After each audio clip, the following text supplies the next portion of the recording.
Greetings. Just want to say that I'm really tired of all this personality politics. And I've pointed it out when it comes from no kings that they're too focused on personalities like Elon Musk and Donald Trump. And they should focus on larger trends, what's really going on, who's really doing things, what's the plan overall, PNAC, war. Anyway, all that. I've said that many times. But now we really have to say this about Donald Trump. What I would encourage people that have been anti-Trump, super anti-Trump all this time, but they've been anti-Trump, repeating talking points that are fed to them, and a lot of it is about this personality type stuff about Trump, racism, and stuff that's also directed at the Trump voters, wherever they are, whoever they are. They're not a homogenous, one single group anymore. They're not one single group. There's a lot of variety, and there's very little support for Trump. Actually, it's really waning. So what organizers would do would be to try to take advantage of that and try to capture some of that, but rather than insult.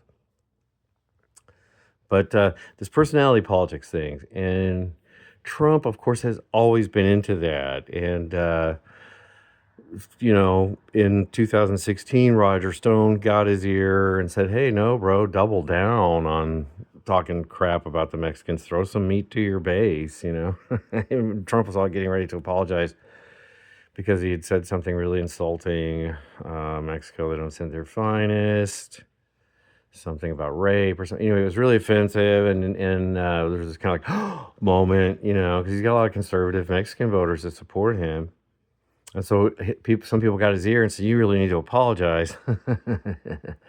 And he was getting ready to do that. And then Roger Stone got his ear and said, "No, double down on it." And Trump kind of changed, June 2016. But this tit for tat personality politics thing. So when he recently called, I don't get how much, I didn't see the news, but I just heard this walking by somewhere. Tucker Carlson, Candace Owens, Alex Jones, he called them all low IQ.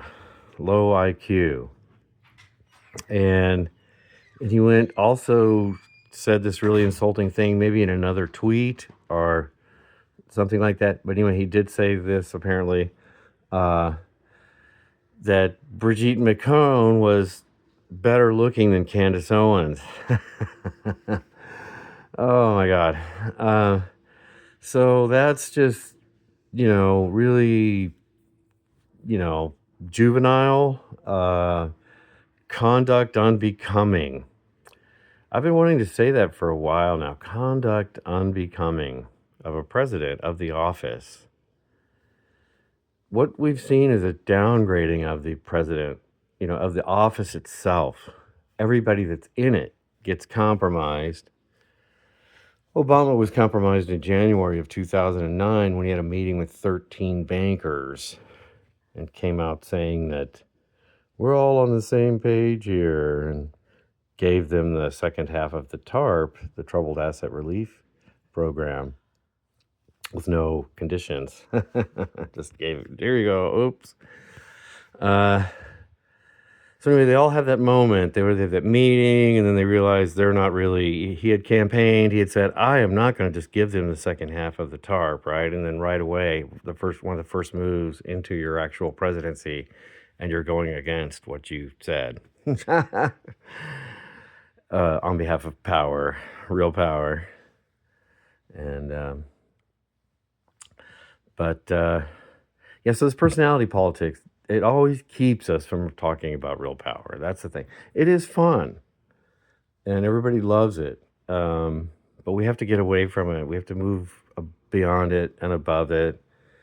And people in the Trump camp, if anybody's still there, they need to say, "Hey, bro, that's not it. We don't care about that. Please don't be just insulting former, Fox News personalities that some of us still really like, right? Just to stop that crap and get logical, get independent of Israel, and form a policy and get logical, and let's get us back on a road towards peace, right? Which is something you campaigned on, something like that. But there's none of these voices. You don't hear them.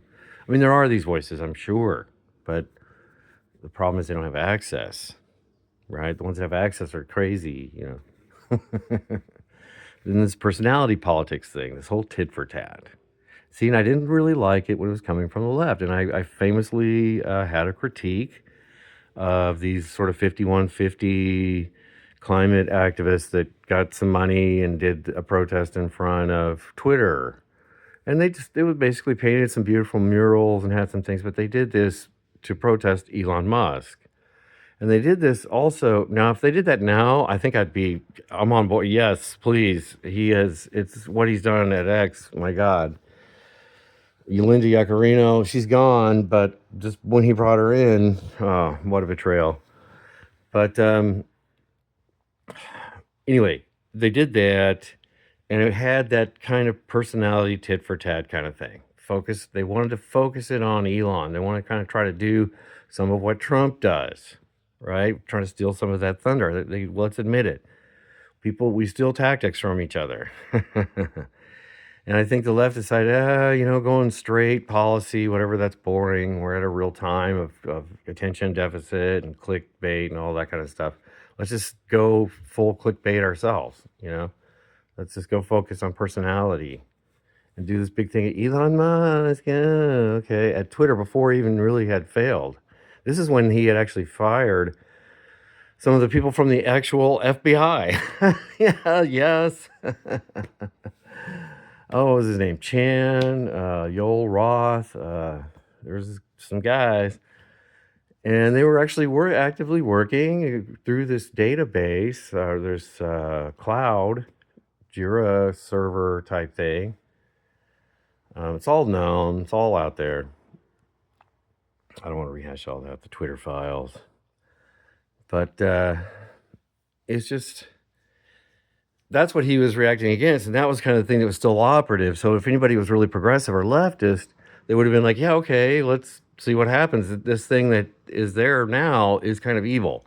And unfortunately, since they were so partisan themselves and so duped by this kind of psyop 5150.org type crap, that they were unable to get beyond their whole, we're going to go out and have a really snarky day against Elon. It's going to be really powerful. See, and so I said that. I critiqued it back then and made some remarks on Facebook. I was trying to be polite and constructive. I don't know how. It didn't really, But, so, I have this ongoing critique, and now I have it of the Trump camp. I mean, that is so hideous. There was a sane head on his team, I would grab the mic right now, throw a press conference, and say, you know what this administration is going to focus on is trying to stop the killing in the Middle East and trying to create some sane policy here. We feel we're in a strong position to do so now, and instead we're going to, now we're going to want to move forward with some strong diplomacy and just move forward. And we don't really have anything to say about Candace Owens or Brigitte Macron or anybody else. We don't really. That's not our wheelhouse right now. So if that sane head, is there a sane head in there anywhere? Can you slap old Pete Hegseth back a little bit? It's like, Shay, cool it with all this rhetoric. You're a drunken fool, bro. Everybody knows it. And just chill out, go more straight edge, less belligerent, less Zionist, crazy Zionist rhetoric, right? More kind of middle of the road, America, Europe, long-term health, safety, trade partners, China, Russia, trade, remember that? So, yeah, I've had I'm trying to just mellow out. It's hard, my heart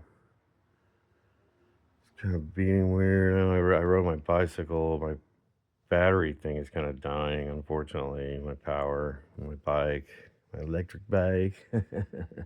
It's more turning now into an obligatory pedal only, which might be good in the long run. It kind of hurts. But all right, well, everybody have a great day. And I just wanted to say that Trump doing this, when you see, if you are a Republican or if you're any way on that that crowd or that circle, those people, get the word to them what the American people, that we're tired of this celebrity tit for tat crap and calling names and comparisons and all that. It was fun. It was fun during the debate. What was it? Low energy Jeb, and Crooked Hillary and all these nicknames and all that personality stuff. And that, of course, that is Trump's mode. But we got to tone it back now because we're the president. We've already won. You've already won, right? You're the president. So act like a president, So we're asking way too much. It's already over. It's too late, but could start now. Could become more presidential and more stately and more diplomatic, more long view, more human, less AI, that kind of stuff, all that. All right, well, advice for the left and the right. It's all flowing freely here. I give it to you free or here. All right, have a good one.